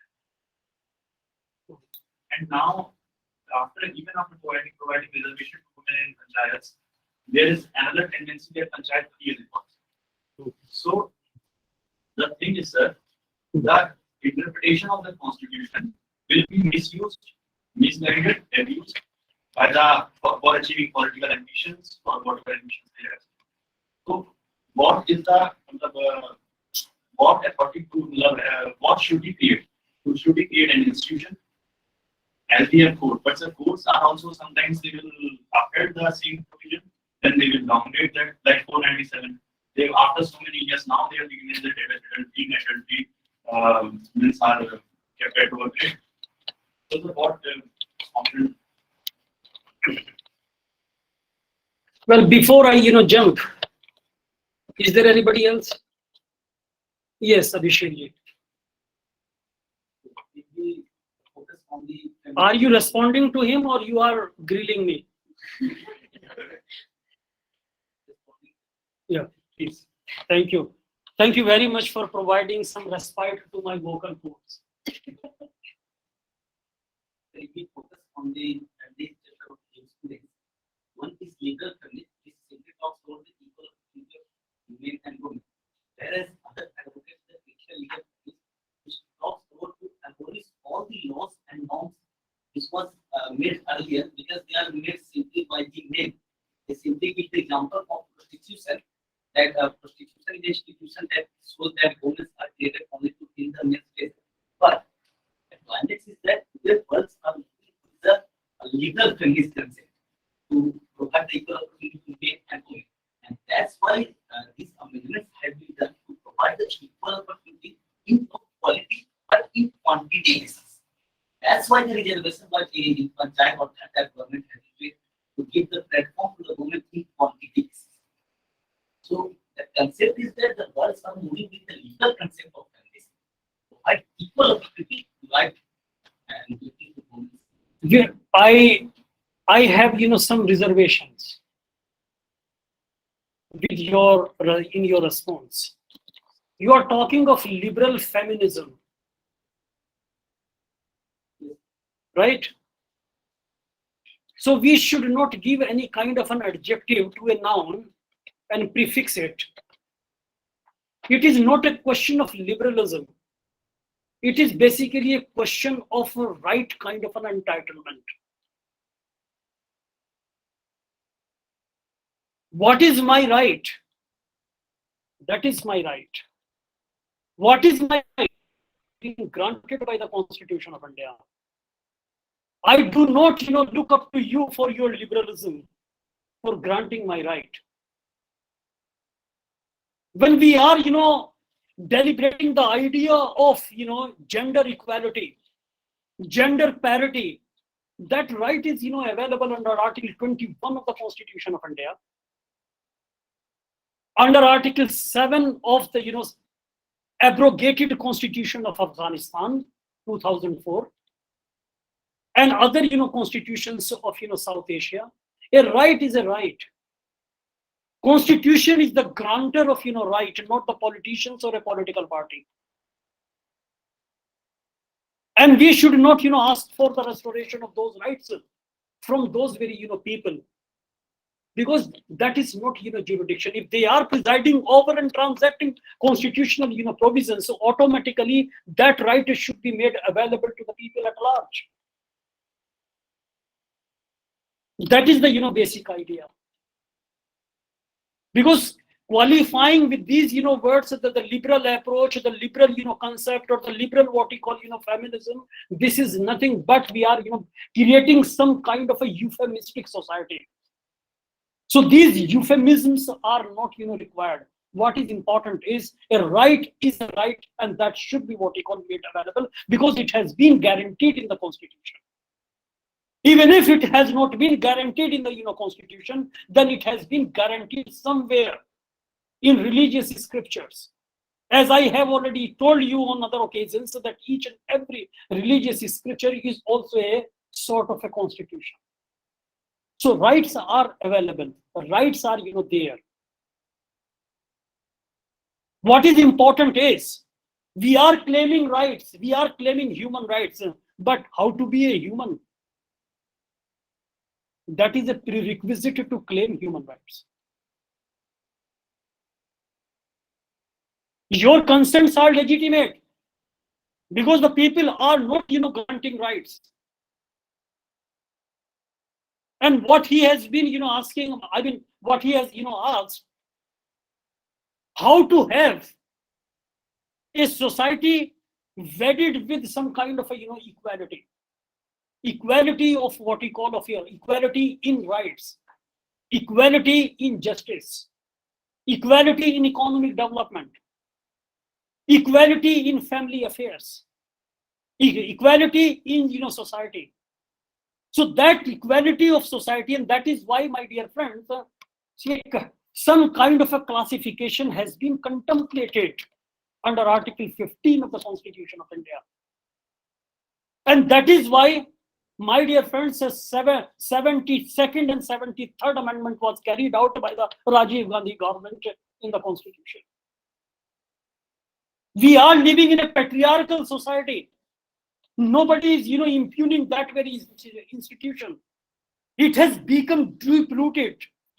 The citadel of this, patriarchy, we are not ready to dismantle it. We must dismantle it. And that, this disentitlement comes from education. So the basic, what we call, requirement is education. Basic requirement is health. And see the what we call many reports on human index development, many indicators, what has been the, educational upliftment of the women folk in India. Why? I was seeing a movie long back, NH10, a remarkable, movie, a woman-oriented movie. The entire character, entire what we call, theme was dominated by an actress. And one dialogue is there in that way. When you comes out of Delhi and enter in the border of Haryana, there is no democracy, there are no rights, there is no liberty. NH10. So every movie, gender sensitive movie, we should see this kind of movies. I mentioned another movie, Dil Dhadakne Do, Let the Heart Beat, where husband is what you're telling, yes, I allowed her. Despite the fact that there happens to be a successful businesswoman, but her husband's what he takes the credit, yes, if she is successful, I allow her to establish her own independent business. So we are having different kind of a perception. If I'm going and visiting the cinema hall, I'm having a different kind of a perception. There are some preconceived emotions. And sometimes these preconceived emotions are ill-conceived emotions. And we should make ourselves free from all these kinds of what we call ill-conceived, encumbrances. And that is why it is important, my dear friend, when we are, talking of, and it was basically a historical blunder, and that was, corrected under 73rd Amendment by granting reservations to the women folk in the village affairs. Because the idea of, father of nation, Mr. Gandhi, his idea of a, village republic was basically restored and contemplated under these two amendments of the, Constitution. Though initially my dear friends, there was nothing what you call, hunky-dory on the part of the, late Mr. Rajiv Gandhi's government. They wanted to offer something to the Indian masses because they were not having any plausible election, what you call, plank at the hustings, as per the, some of the, psephologists who have, argued during those, days. And out of, out of somewhere he came out with this idea that we are going to create the Gandhian vision of the village republic. And they came out with this amendment. So it is good if there are, reservations and some historical, discrimination stands corrected today, but how the powers which have been, granted to this, amendment, how the empowerment of the village women have been ensured by this amendment, how this entire, scenario is going to be, exercised, and what kind of, rights are being, exercised by the husbands, that again takes me to my original argument at the beginning of the class, what I have submitted, that the constitutions haven't failed us. We have failed our, constitutions. So what is important is, my dear friend, I should not fail you as a teacher. I should be amenable to all kinds of queries and questions. Whatever you ask, I must try to, within my own limitations, the best of my abilities. I must come out up to your satisfactions, your expectations, and best of what you call the solutions, intellectual solutions, with supplying, sharing, discussion, participating in the discussions, sharing requisite and relevant readings, and explanatory what you call your notes must also be shared with all of you. So I should not fail you. That is my responsibility, because I have been entrusted with this responsibility. Constitutions are there, but we have been failing.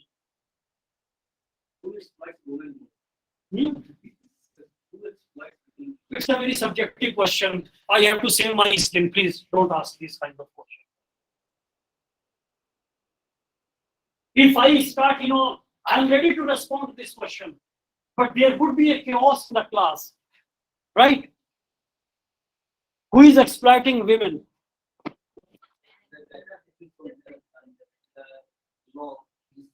The law which are provided to protect the women.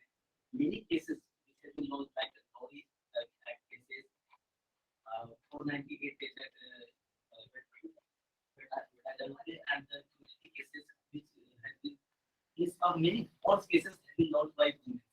So the law which are provided to protect them, they will it as well. Even in Syria, where it has been seen that women exploits women. There is no legitimate data to completely establish that. Yes, you are saying something. You need. Yeah, Miss Bakshi, you have raised your hand. You have forgotten. It's good. The rights cannot be denied by saying that we will be that for the situation has been for 48 or 330 or whatsoever. Back to that, there are cases where there were cases in which the dowry provision was constitutionally upheld. That the court accepted the fact that yes, now there are issues to dowry cases. There are women filing false FIRs, but the percentage of that versus the percentage of women actually dying. Yeah. Even safeguards for that. Exactly. They're not safeguards. No, Guidelines. no, actually, yeah, please. Regarding the amendments, I don't know. I can't understand when your MPs say those things. I'm not actually. You are from Sri Lanka. So what you could work on?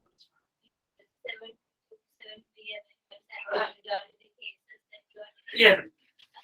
We are here to discuss each and every legal system. Whether it is Afghan legal system or Indian legal system, whether it is the Constitution of India or Afghan Constitution or Sri Lankan Constitution. The point is there is a mechanism in each and every constitution. It has been provided mechanism for the amendment of the constitution. Amendment is always, provided for crystallization in the Constitution. Amendment is also there for deletion of certain, items. Amendment is also there for inclusion of something, for addition of, something in the, Constitution. But each and every word which I am, using addition, deletion in certain important Constitution is totally, and there are certain important exceptions as well. So nothing should be taken as a sweeping remark on my side. So this is the area which we have been discussing. So in the Constitution, when Rajiv Gandhi was the Prime Minister of India, he empowered women, particularly the rural women, in the local bodies. He reserved certain, seats for representing exclusively for the, women folk. And it is, 73rd Amendment of the, Constitution, where the local bodies at the grassroots level in India, which is known as, so far the governance of a village is concerned, that institution is known as a panchayat. And the word panchayat has recently incorporated even in English language. We do not have any kind of a, equivalent word is, there, but that does not reflect upon the true spirit of that particular, word. Suppose we call it in English a local body, like, Nagar Palika, or, right? Some, districts, like this equivalent. So, we have adopted and we get the English vernacular language of India, right? Not all of India. Again, I'm not making any kind of, because people would be objecting from other parts of India that it does not what it was, but major part is, Hindi speaking, part. But I mean, many states, but there are states like, Telugu, Malayalam, Tamil, Kannada, Oriya, these kinds of, languages are also, there. So, which are specifically spoken, in many states.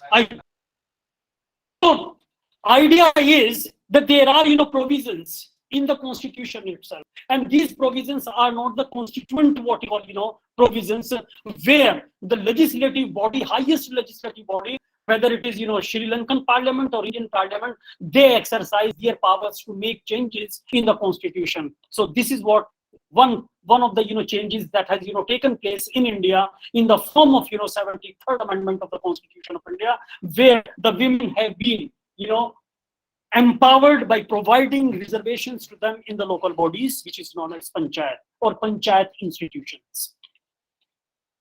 Yes, you are right, brother, when you are saying that the rights are important, irrespective of the fact, and that is a very appealing argument which you have made.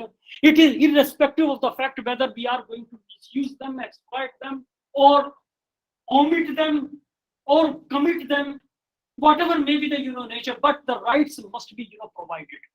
Because of this kind of a apprehension, because of this kind of a anomaly, that these rights should not be provided because there is an apprehension of their misuse, and therefore we should not grant right. It's a very fallacious argument, fallible argument, and we should not subscribe to this kind of a argument. Rights must be made available. What is important is the best kind of mechanisms must be contemplated within the constitutional scheme, or by adopting a separate legislation to implement the constitutional provisions, as we have adopted. First, we have created a right in the scheme of the Constitution, right to education under Article 21A, and thereafter we have passed a legislation to approbate our constitutional what we call promise in the form of the Right to Education Act. So rights must be made available to women folk, but since we are hailing from a male-dominated, society, I have witnessed, even on one occasion, my own village was reserved for women, and I have, witnessed, though it's a Muslim majority, village, and among the Pathans, you understand what is the position of, women. They are always, calling the shots, but because of what we call of, significant education, I know that lady. Her husband was my classmate in the same, village, and now she's, Pradhan. I mean, the chief of Pradhan is a Hindi word. It means the chief, the chieftain, you may call it. So, over all this and taking independent, decisions because of her education. So, what is important? Continuous must be created. Proper education, training should be, provided, and a women's atmosphere must also be created. This is equal.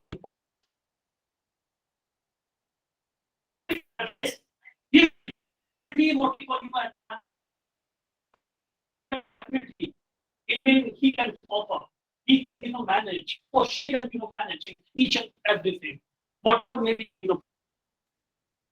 there have been even see the support system, what kind of a support system that why male folks after abdicating or demoting their offices as ministers and chief ministers, they elected their wives in place of their positions. They appointed, they have selected their wife. You will find in India. So it is basically the circumstances, number one, friendly circumstances, congenial circumstances, women-friendly environment must be what you call created, not only in the society, but even in institutions. If they are sitting in one line, a sense of security. She is here just before me, she must feel that my leader is my guardian, my elder brother, my uncle kind of capacity. Because above all, we are at the end of the day, we are not teachers, we are not students, simple human beings. And that strength comes from this idea of humanity. So she must feel a sense of security.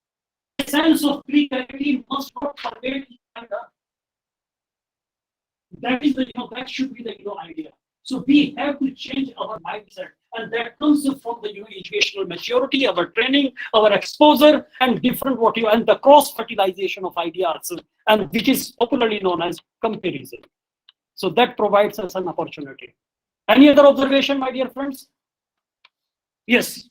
So there was a recent case in village. So the current Pradhan is a illiterate young woman, and so her husband is like on the dance. So the decision was made in our Gram Panchayat was that to install the Wi-Fi systems across the village. So her husband was like the Wi-Fi is all over the village, and he was a kind of person who wasn't allowing her wife to install the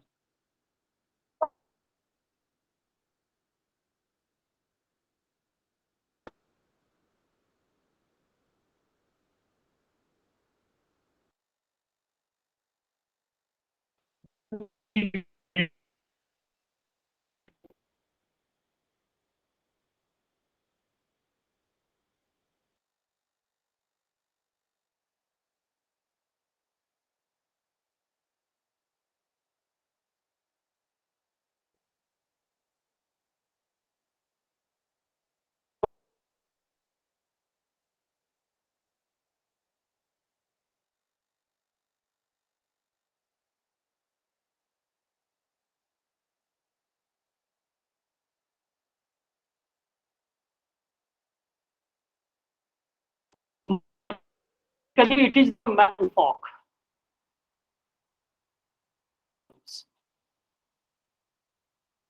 In reality, we the man folk have been creating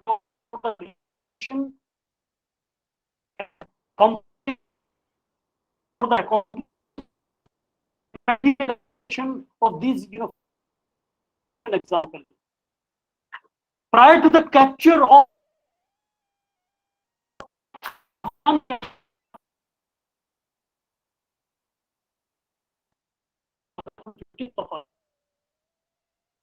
having normal activities. It was going on in girl child.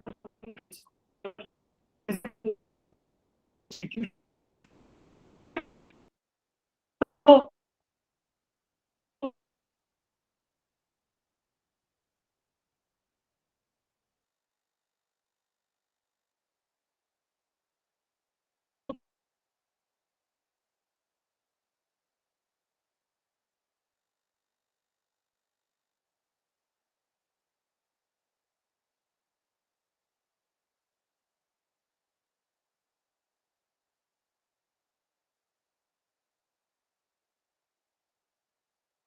तालिब इल्म school में बात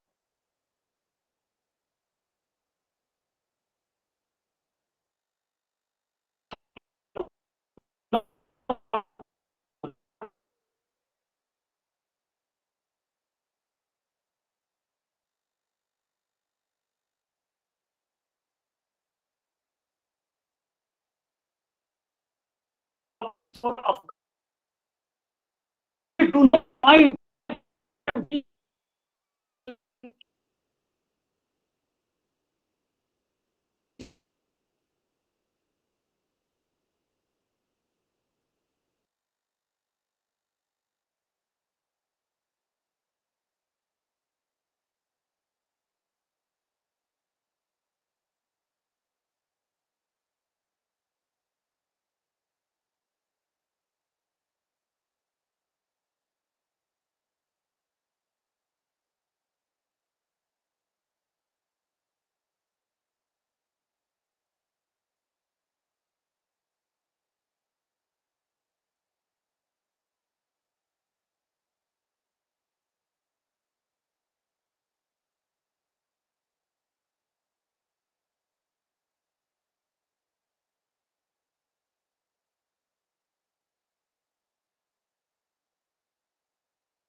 Anybody can hear me?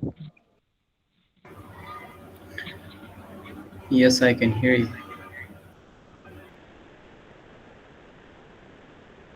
Where is sir? I think sir is gone. Let's leave the meeting. What about the Yes, attendance? also time What happened to attendance? last time was 1.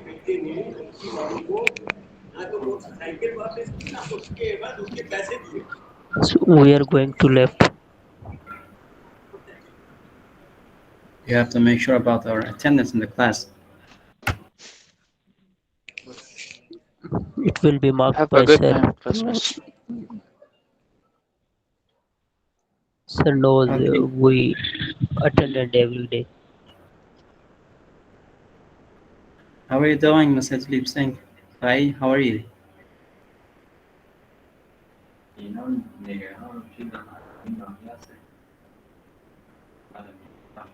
Dilip bhai, can you hear me?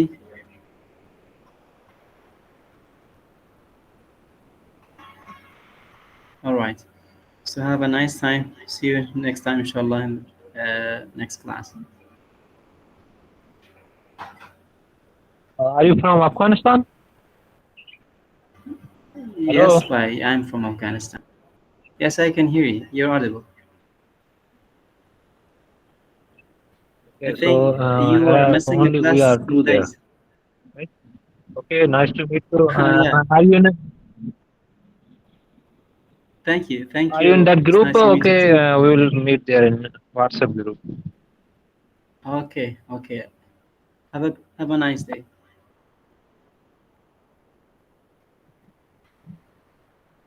Thank you. Thank you.